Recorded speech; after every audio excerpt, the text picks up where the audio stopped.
শুনো, ভালো করে শুনো। অন্যের ক্ষেতে হানা দিবে না, কারো কোনো ক্ষতি করবে না, গাছের মাথা খাবে না। তোমাদের জন্য গতকাল আমাকে অনেক অপমানিত হতে হলো।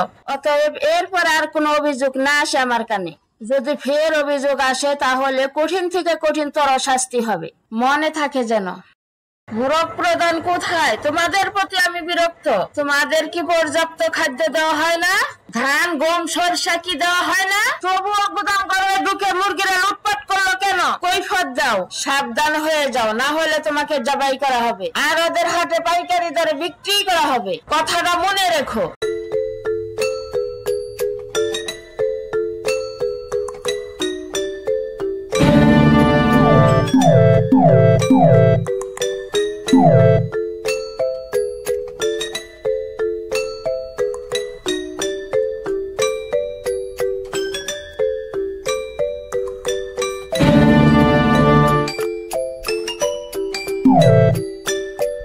আবার ফেল রাহিম।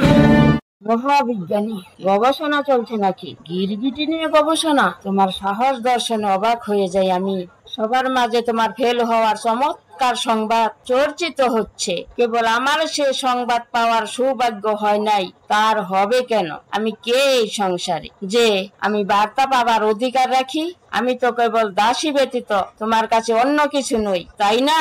অবশ্য এই তত্ত্ব দাসীর জন্য বড় লজ্জাকর। সেইখানে আমি তো, শোনো বিজ্ঞানী, আমি তোমার কাছে দাসী মনে হলেও তোমার এই কথাও মনে রাখা দরকার, আমার এই অন্ন ও অর্থ দ্বারা তোমার জীবন টিকে আছে।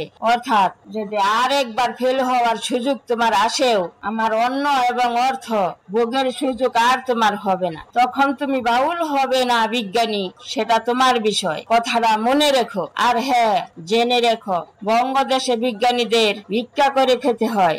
এইবারের মতো জল্লাদ দেখে কতলের আদেশ দিলাম না। সে তোমার বাবা বলেও তুমি বেঁচে যাবে এমন কল্পনাও করো না।